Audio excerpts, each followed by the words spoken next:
Halo, selamat malam saudara. Kisruh keaslian ijazah Presiden ke-7 Joko Widodo menggelinding jauh kemana-mana. Yang terbaru di ranah hukum, Roy Suryo dan Dr. Tifa diundang klarifikasi oleh penyidik Polda Metro Jaya buntut laporan Jokowi pada akhir April lalu. Jokowi sendiri melaporkan sejumlah nama setelah tim pembela ulama dan aktivis 1 TPUA lebih dulu membuat aduan dugaan ijazah palsu Jokowi ke Barreskrim Polri. Selain itu juga ada mediasi di Pengadilan Negeri Solo yang buntu. Ada pula gugatan oleh seorang advokat terhadap UGM dan mantan dosen Jokowi, Kasmujo, yang dinilai tidak terbuka perihal ijazah Jokowi. Tak kalah riuh, isu ijazah Jokowi juga melebar ke ranah politik. Ramai-ramai tokoh nasional angkat bicara menggenapi gaduh yang tak kunjung henti. Dengan polemik yang terjadi, lalu dari mana sebaiknya benang kusut ijazah Jokowi ini diurai?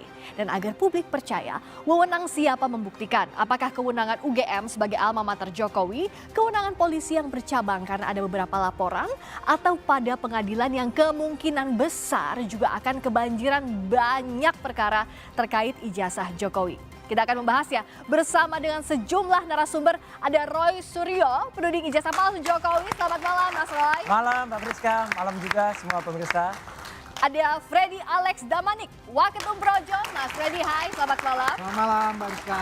Hadir pula Arianto Sutadi, penasihat ahli Kapolri. Pak Arianto, selamat malam. Selamat malam. Dan juga bergabung lewat sambungan Zoom, Adi Sulistiono, mediator gugatan ijazah Jokowi, guru besar UNS. Selamat malam, Pak Adi. Selamat malam Mbak Friska, selamat malam pemirsa. Selamat malam, kita juga kehadiran teman-teman mahasiswa dari Universitas Budi Luhur, Unika Atma Jaya, dan UPN Veteran Jakarta. Saudara, inilah Dua Arah. Saya Friska Clarissa. Di tengah gugatan dan gugatan balik terkait keaslian ijazahnya, Presiden ke-7 RI Joko Widodo menemui Kasmujo, mantan dosen UGM di kediamannya di Yogyakarta.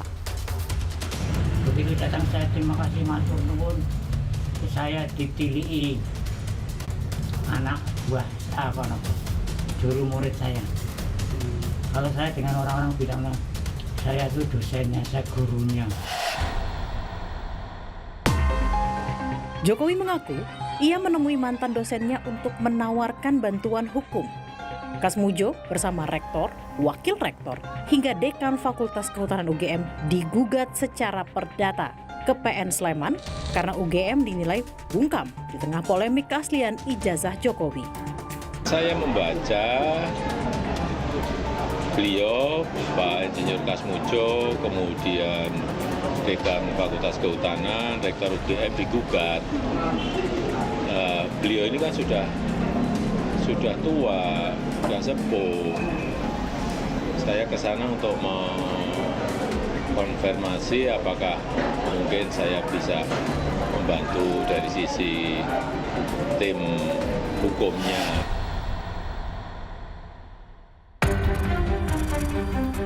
Kegaduhan isu keaslian ijazah Jokowi tak hanya karena saling lapor ke polisi dan saling gugat di pengadilan. Soal polemik ijazah bahkan turut disinggung Presiden kelima sekaligus Ketua Umum PDI Perjuangan Megawati Soekarno Putri. Dan itu sekarang sudah jadi urusan ijazah general bomba. Ya Allah itu salah ya. Kalau ada ijazah itu masih ada ini ijazah saya. Itu.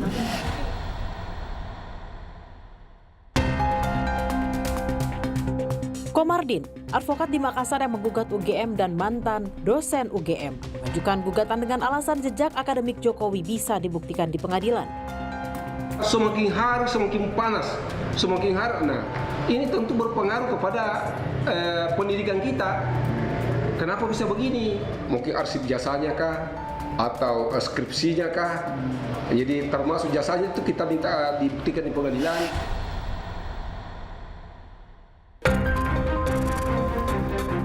Pihak UGM menyatakan tengah mempelajari gugatan dan menyiapkan bukti di persidangan. Tentu kami pelajari ya, itu kami pelajari gugatannya gitu. Kita dari UGM itu memiliki bukti-bukti yang otentik ya, terkait dengan status gitu ya, keberadaan Pak Jokowi di lingkungan kami, di universitas kami gitu.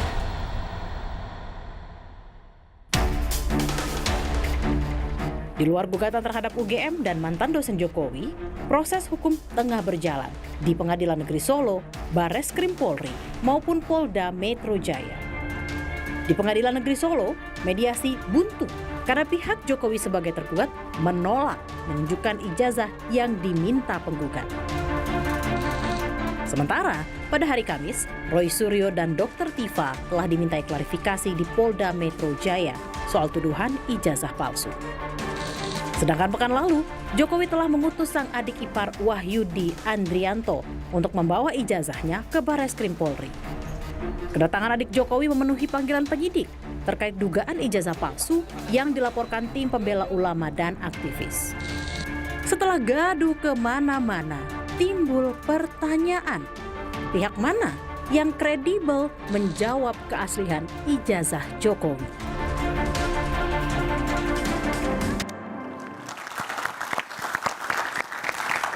Dalam hidup ini kan yang jadi pertanyaan kejelasan status ya. Nah, tapi kalau dalam kasus laporannya Pak Jokowi yang diajukan oleh Pak Jokowi, statusnya Mas Roy ini apa sih, terlapor atau apa? Lah itu, menarik kan? Jadi kemarin tuh ada pelapor yang sudah menuliskan locus delicti dan tempus delicti dengan terlalu berani. Tapi ternyata tidak seperti yang diomongkan sebelumnya. Kan yang diomongkan sebelumnya kan lawyernya mengumbar tuh, ember istilahnya.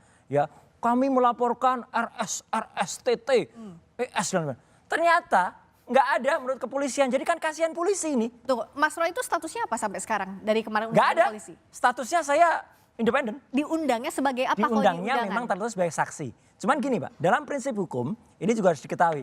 Kalau saya nantinya itu akan dijadikan saksi ya, kalau nanti akan dijadikan terlapor, ya saya berhak untuk kemudian tidak perlu memberikan keterangan karena saksi itu punya hak untuk diam. Karena terlapor itu punya hak untuk diam. Kalau nanti ternyata terlapornya itu saudara kita juga berhak menolak. Karena nggak boleh kita bersaksi sama saudara. Ini adik-adik dan penonton Kompas TV harus ngerti, harus cerdas, harus smart.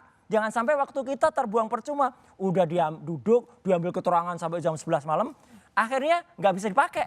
Karena ternyata terlapornya saudaranya atau bahkan terlapornya dia sendiri. Undangan klarifikasinya kemarin itu undangan klarifikasi Undangan kan? klarifikasi ini bentuknya. Boleh diperlihatkan. Nih.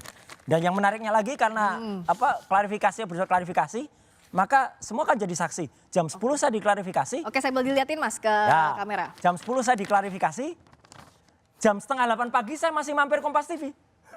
Nah, oke, itu isinya apa? Kan tidak kelihatan Undangan klarifikasi.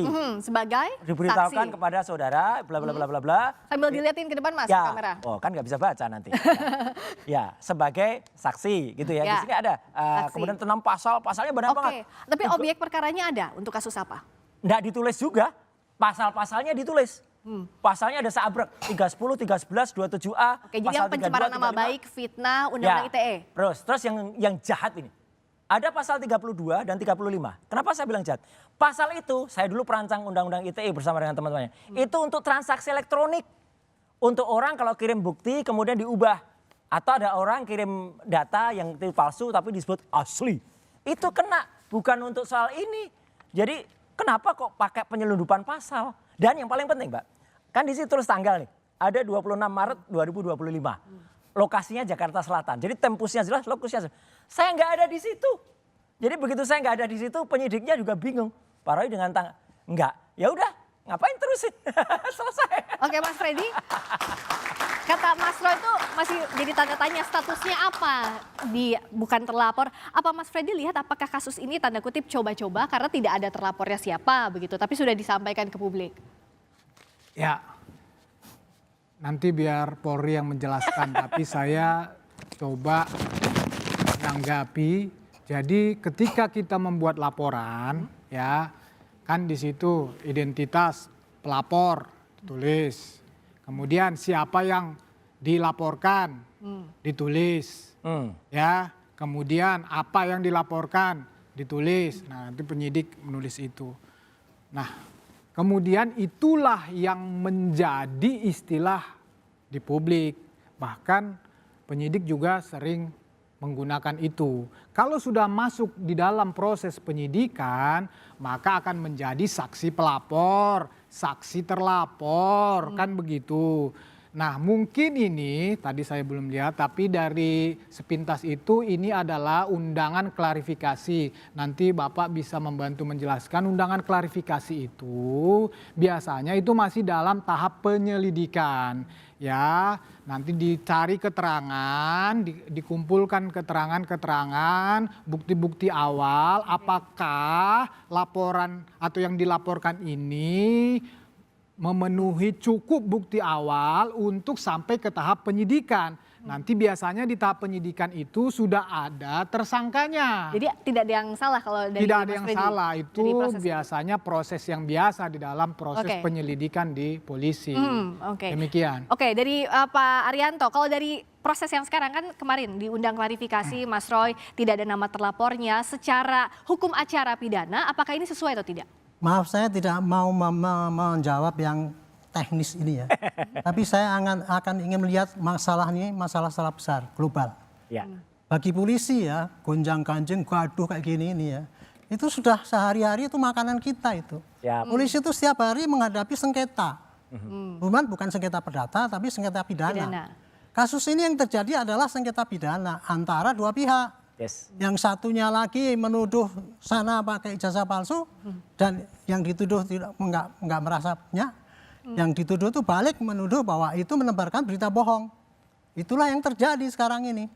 Dan di dalam dunia sengketa itu kalau masing-masing menganggap dirinya benar itu ya udah wajar udah. Ya. Dengan alasan yang panjang lebar silakan lah.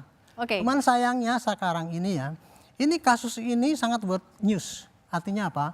Gampang diviralkan dan ini bagus untuk makanan media ini. Oke, nah Pak, tapi kan jadi edukasi juga gini, kalau untuk tahapan penyelidikan seperti apa? Mencela dia, saya hanya mengatakan kasus ini mudah viral, kenapa? Melibatkan tokoh. Oke. Yang kedua ada indikasi ada yang ditutup-tutupi, ada yang nggak jujur. Nah. Ya. Nah itu pasti akan dikejar oleh Dan ketiga menimbulkan perdebatan yang berkepanjangan. Oke. Yang keempat menarik simpati dari masing-masing pihak itu punya simpati yang gede gitu. Nah ini sudah pasti world news. Sayangnya yang selama ini penanganannya tidak kepada proses yang seharusnya. Oh, apa itu? Menurut saya proses ini harus diselesaikan sengketa pidana itu Ya. harus dipakai proses pidana. Pidananya satu ya, ada dua nih pidananya. Oke, ada dua pidana. Pidananya satu, orang menuduh ijazah Ijazah palsu. Ya, Itu nanti akan kita cek nanti apakah ijazah itu betul apa tidak. ya. Mana yang salah, mana yang benar. Yang satunya lagi itu berita bohong itu. Pidananya dua itu kan. Ya. Nah, itu saya sekarang senang apa? Karena sudah Pak Jokowi sudah lapor ke Polda atau Metro mana Jaya. saya nggak tahu ya. Polda Polda Metro. Metro Jaya. Dan sana juga sudah lapor juga ke polisi kan. Ya. Bareskrim. Bareskrim. Dua-duanya itu berarti akan ditangani secara track yang benar.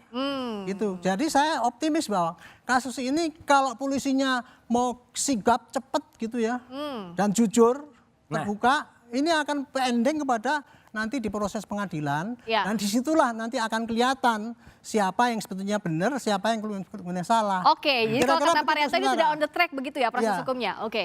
Endingnya belum saya kasih tahu ya kira-kira, tapi prosesnya nanti gitu. Oke. Jadi polisi sekarang tugasnya tinggal menyidik dua kasus ini. Ya, soal ijazah Kasus palsu ijazah sama palsu tadi dan ya. ini. Pencemaran dengan nama baik cara dan yang fitnah. sama. Gitu, imbang, adil caranya. Oke, tepuk tangan Luar itu udah on the track. Tapi tadi pas Pak Arianto menjelaskan, nahnya itu apa? Nah, Mas? nahnya itu inilah jenderal polisi yang tepat, bijak. Polisi saja tidak mau menjelaskan, kok tiba-tiba ada orang yang bukan polisi sudah mengatakan prosesnya begitu. Dapat dari mana pengetahuan itu? Mas Fred, kan coba gitu kan, jenderal polisi saja Oke. siap, Pak Aryan. Dan beliau penasihat ahli Kapolri tuh. Jadi sudah mengarahkan dengan Ya, polisi sudah on yang- the track. Oke, Mas Fred, Yang saya silakan. sampaikan, Itulah. yang saya sampaikan tadi sejalan dengan apa yang disampaikan beliau. Beliau menyatakan proses itu sudah benar kan, sudah tepat kan. Jadi sejalan. Beliau nggak komentar soal itu, Mas. Saya sepakat dengan beliau. Proses yang sedang berjalan ini, proses hukum ini sudah tepat untuk menyelesaikan kasus ini. Ya, kami juga, Pak Jokowi juga mengambil upaya hukum ini sebagai langkah terakhir. Ya, setelah ya klarifikasi penjelasan yang dilakukannya, pengacaranya dari UGM, ya, dari teman-teman kuliahnya, teman-teman yang bareng wisuda, kemudian juga dari mantan anggota KPU juga sudah menjelaskan. Tapi tetap saja Ya. Mas Roy dan kawan-kawan ini tidak Enggak, percaya. belum langkah terakhir. Dan Tadi sebagai pembuka lead tadi berita itu bagus sekali Mbak Friska. Iya. Terima kasih Kompas TV. Tadi kan ditunjukkan. Dan terus Jokowi datang udah- ke tempatnya Pak Kasmujo. Dan apa jawaban Pak Kasmujo? Matur nuwun Pak Kasmujo. Beliau menjawab, jujur saja, orang itu sebaiknya kejujur. Dan beliau mengatakan, saya bukan dosen pembimbing skripsi Jokowi. Bukan juga saya dosen pembimbing akademiknya. Karena dulu Pak Kasmujo itu pada tahun 80 sampai 85 beliau masih asdos. Asdos tuh nggak berhak tanda tangan di situ. Jadi bohong semua soal Pak Kasmujo itu. Kita Apalagi bahas nggak ada satu-satu. namanya di skripsi. Oke, dari awal proses dianggap tidak jujur. Ya, jadi kan tadi kan saya melanjutkan sedikit apa yang saya sampaikan. Jadi kan semua yang berhak menyatakan tentang ijazah palsu ini kan sudah melakukan penjelasan dan klarifikasi. Tetapi Mas Roy dan kawan-kawan ini kan terus saja memainkan isu atau menuduh ijazah palsu. Ini fakta Mas, bukan isu Mas. Oleh karena itu Pak Jokowi melaporkan. Kan itu dasarnya ya, merasa martabat dan kehormatannya diserang. Saya menanggapi yang tadi masalah Pak Kasmujo ini. Pak Kasmujo ini silahkan ya, Pak Kasmujo ini kan nggak berdiri sendiri. Ya, ini kan bagian dari UGM. Justru saya melihat justru kehadiran Pak Kasmujo ini di publik ini semakin memperkuat bahwa benar Pak Jokowi itu alumni UGM. Alumni itu bukan berarti lulus, Mas. Kehadiran Pak Kasmujo di situ tidak terlepas dari UGM. Gugatannya saja yang khususnya di Makassar itu menyertakan Pak Kasmujo karena Pak Kasmujo dianggap ya ada keterlibatannya di dalam dalam ijazahnya Pak Jokowi ini di dalam hubungannya dengan Pak Jokowi ini sehubungan dengan ijazah palsu. Soal kan ijazah begitu. palsu ini tidak hanya di pidana tapi ada juga perdata tadi yang menyinggung nama Pak Kasmujo. Bicara soal Pak Kasmujo yang sudah muncul juga dan didatangi oleh Pak Jokowi, sebenarnya seperti apa sih posisinya dalam kasus ini? Sesaat lagi di Dua Arah.